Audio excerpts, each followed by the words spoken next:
So she's fine with that. Right. Thank you. Yeah, jërëjëf. Can you please introduce yourself? Tell us your name and what is your position here at the health center, health post. ndax di nga ñu mën a wax yow yaay kan lan nga tudd lan ngay liggéey fii lan moo fii sa ban poste ngay occupé ci poste de santé bi. man maa ngi tudd Bintou Diop Sy sage-femme d'état de formation fii maa ngi gérer planification familiale. mais damay def tamit CPN ak postnatal tamit. CPN. Consultation pré et postnatal. My name is Bintou Diop Sy. I am a trained state midwife and I am responsible for family planning program in this health post. I also do prenatal and postnatal consultations. And were you trained also by ISU for this position? ndax waa ISU dañ la formé tam pour nga occuper poste bi ngay occuper ni? Non, waa ISU jëluñu ma. No, I was not trained by ISU. Okay. How do women in this community learn about family planning? jigéen ñi nekk ci gox bi ñoom nan la ñuy xamee ne planning familial am na kan moo leen di ko wax nu ñu koy yëgee. ñun soo ñëwee fii di def visite prénatale ak consultation prénatale dañ lay informer am na tam kii bi ñuy wax ISBC comme fiche yi ñu la waroon fee. soo ñëwee vaccination wala nga ñëw écho par exemple def avortement wala dara tam dañ lay informer. y a des causeries tamit yu ñu organiser di ci def TF. We first talk about family planning to women who come here for prenatal or postnatal consultations.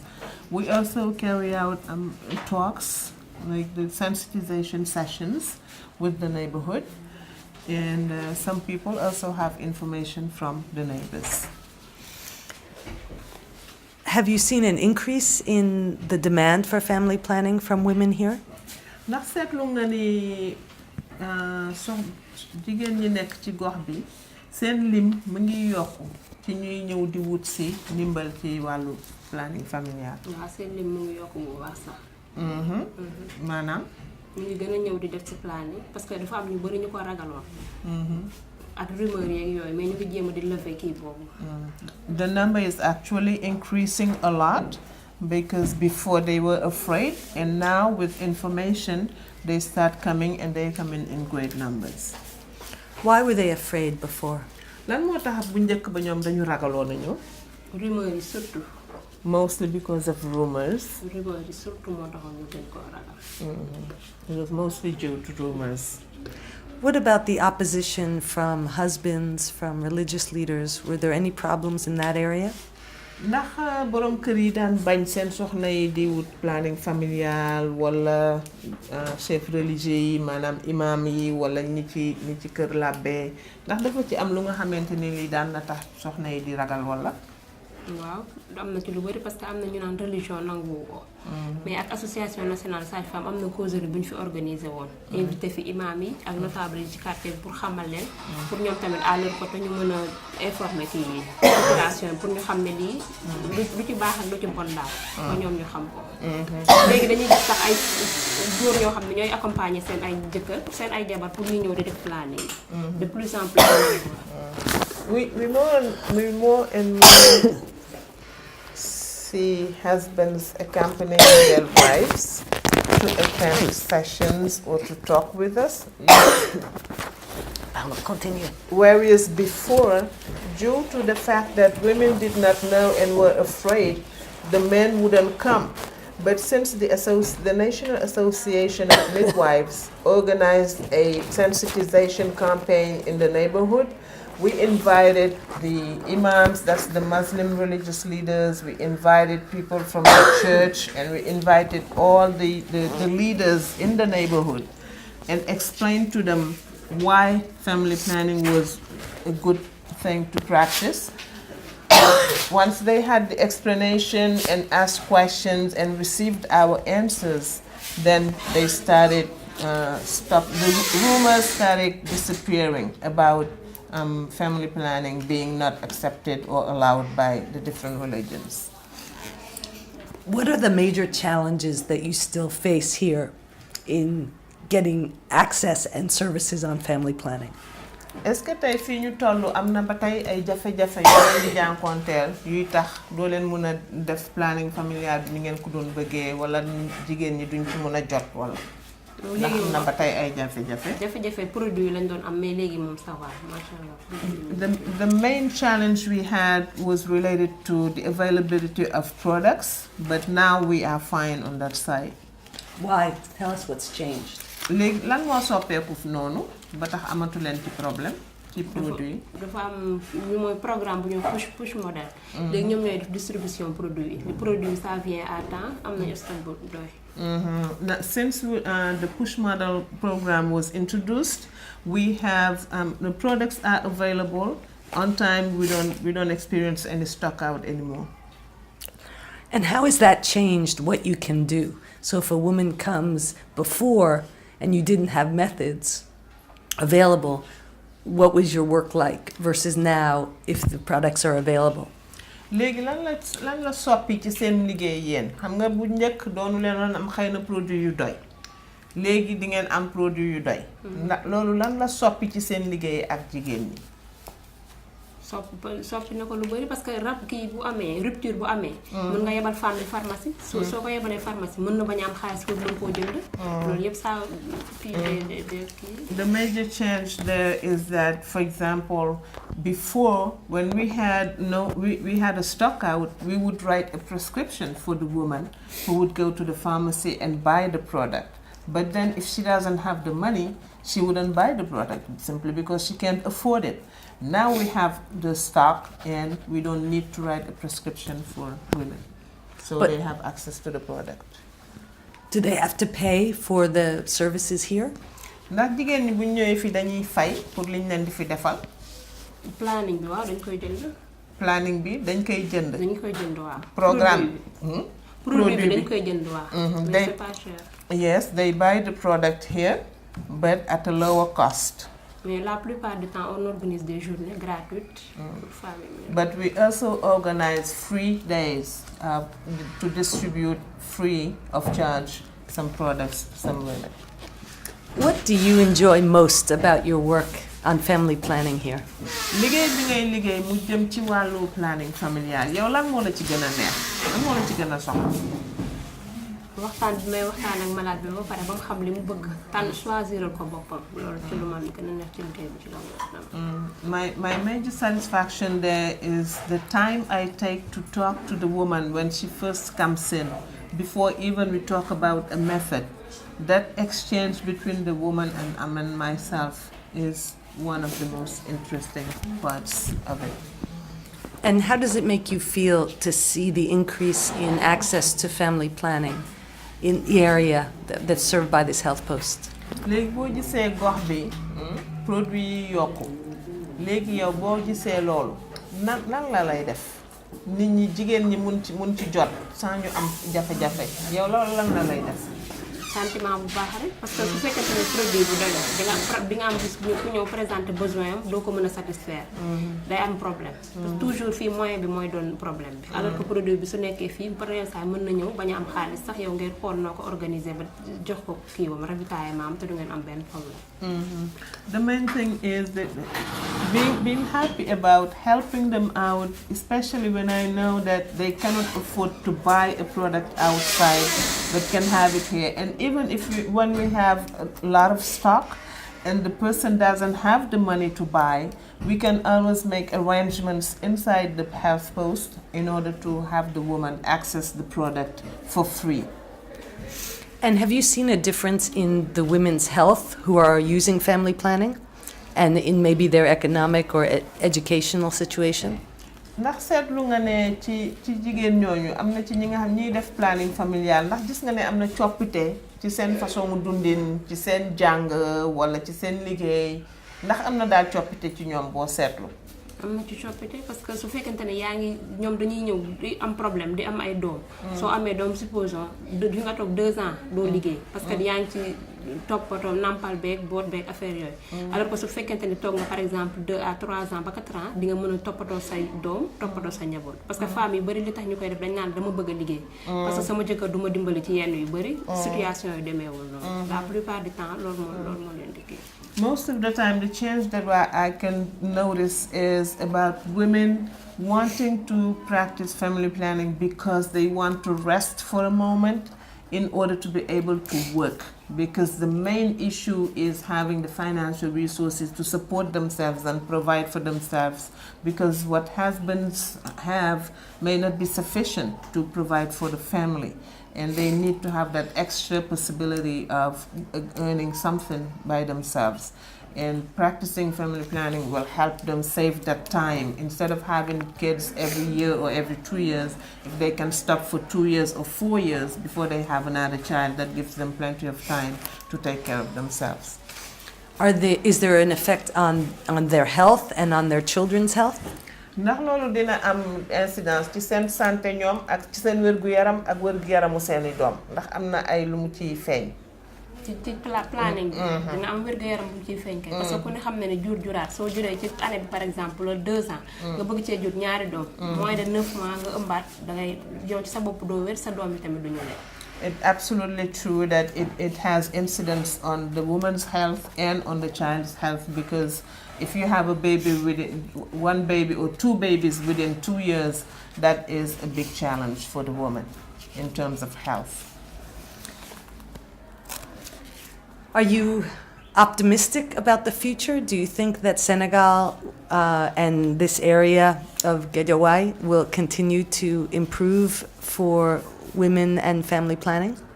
ndax yow yaakaar nga ne ëllëgu Sénégal mun nañ ci am yaakaar ne dina soppeeku mais soppeeku boo xam ne bii dafay am njëriñ waa Guédiawaye ndax situation bi mun nañ ci génn ndax yaakaar nga ne loolu mun na am. mun na am. war naa mun na am. I'm optimistic. Do you remember Anta? You know Anta, yes? yow xam nga Anta ndax yaa ngi koy fàttaliku. Anta fàttaliku ma nag bu baax mais xàmme naa ko bu baax. I recognize her, but I don't remember very much about her history. We see so many people here. Right. About how many clients do you see per day? ñaata client ngay am par bés? par bés ñaata jigéen ngay seet par bés? ça dépend rek parfois mën nga am une trentaine. Parfois 50, ça dépend du jour. It all depends on the day. It may be 30 or 50. What do you need most that would help you in your work? lan nga doon gën a soxla ci sa liggéey lu la doon jàppale ci sa liggéey yow? lu doon jàppale sa liggéey. matériel yu doy rek. matériel maanaam? jumtuwaay yi ñuy liggéeyee. ak locaux yi gën a set. What I would need more is the equipment and the building, better better, not entertained, but Equipped? Better equipped and clean areas, better maintained. Johnny, do you have any other? I think that back to like the optimistic question, like looking ahead, because you said yes, I'm optimistic, but maybe we could pose the question such that she explains why she's optimistic, like Yeah. what's happening in this area that makes her feel Right. excited. And we can about get a this. smile out of her too. That would be good. So, when you look at this area and the changes that have happened, and you look ahead, are you excited? Do you think it's a model for Senegal? Can you tell us if that makes you happy and what you see going forward? xam nga sànq da nga ni di nga am nga yaakaar ne effectivement Sénégal mun na jëlee lu baax ci affaire planning bi Guédiawaye mun nañu avancer. léegi mu ne ndax mun nga ko waxaat lan moo tax nga foog ne war nañu mun a avancer daal war nañu bu ñu fileeg ay at ci kanam ndax situation bi ñu nekk daañu ci génn wala déet. optimisme boobu nga ci àndal léegi lan moo ko andi lan moo tax nga yaakaar lan loolu. moo tax ma yaakaar parce que jigéen en général femme couple lay doon su fekkente ni góor ki kese mooy dem di liggéey ku jigéen ki liggéeyul mu ngi nekk ci kër gi di am ay doom il n'aura pas le temps di liggéey pour def ci boppam wala pour def ci kër gi alors que su fekkente ni mu ngi liggéey dina mën a def ci boppam ut lu mu jaay développer échange boobu noonu dugg ci projet yeeg yooyu pour mën a développer suqali këram jëkkëram li muy andi tamit mu gën a yokk seen koom-koom. I am optimistic because now we're talking about the couple, the husband and the wife, both being in good health and having income generating activities, which helps the family at large. Because if it is only the husband providing for his wife or children, then he doesn't have enough means, financial means to do that. Whereas when the wife is also working, involved in any type of income generating activity and in good health, then the family at large is in a safer position. I have one more question. When we were in your office, you said that some women are hiding their methods, and they come here and you're able to give them methods that are, caché. Can you explain to us why women are hiding their use of family planning and what you see? bi ñu ñëwee sànq sa bureau da nga ñu ne wan nga ñu benn carnet et wan nga ñu fenn nga ne dafa am jigéen ñu nga xamante ni dañuy ragal a ñëw ne loolu la ñuy wut si wala produit la ñuy jël si ba yow da nga koy jël nga yóbbu sa bureau bu ñu ñëwee foofu dañ ko mën a jël te kenn du ci xam dara dañuy nëbbu daal maanaam léegi lan nga ñu mën a wax ci loolu ak lan moo ko andi.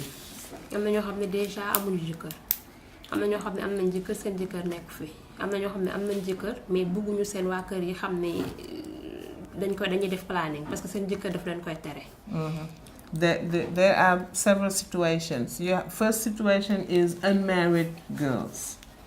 Second situation is a married woman but whose husband is away and who falls pregnant or his husband is away.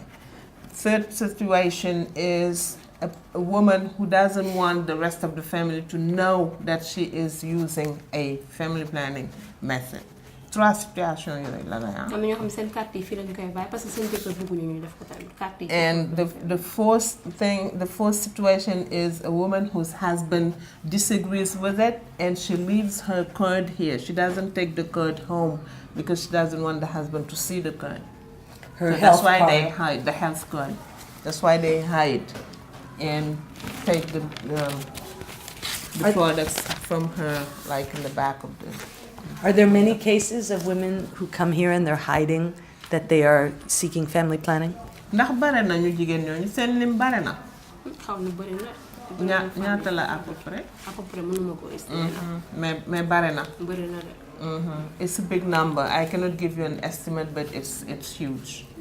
And is it helpful for them to come here because services are integrated so no one would know why they're coming here? Can you explain to us why it would be safer for them to come here if they're hiding their family planning use? léegi comme ñoom dañuy nëbbatu lan moo tax muy ñëw fii ndax dañu yaakaar ne fii la ñu ëppee sécurité bu ñu fi ñëwee kenn du ko xam ndax bare na yeneen yu fiy dox lu bokkul ak planning familial wala lan moo tax ñu yaakaar ne fii la ñu ëppee sécurité bu ñu fi ñëwee. loolu laa yaakaar parce que su fekkente ne da nga def par exemple piqûre bi te yow nga dem jënd ko pharmacie ñu defaral la ko soo ci amee problème doo mën a ñëw fii wax ko doo ko dem pharmacien boo wax ko alors que fii boo ñëwee lépp loo si gis ñun xamante nañ fii man yàgg naa fi loolu du la si jaaxal di nga mën a revenir aat fii mën moo koo wax je pense que dañoo yaakaar ni fii lañ ëppee plus de sécurité parce que soo fi ñëwee mën nga ñëw ni visite laa ñëw wala sama biir day métti wala sama kii nga doxaale sa soxla dem They come here because they actually feel safer here because for example if they would take an injectable, if they go to the pharmacy and buy it, then they have a problem, they can go back to the pharmacist and say that they have a problem. They can't come here and say they have a problem with the injectable. But if they start from here, they can just say, oh, my tongue is aching me. And they can talk to her because they know each other, they've been around for a while, and they know people. If the person is safe enough and confident enough to come and talk to them, then they can help them out. They feel safer, in one word.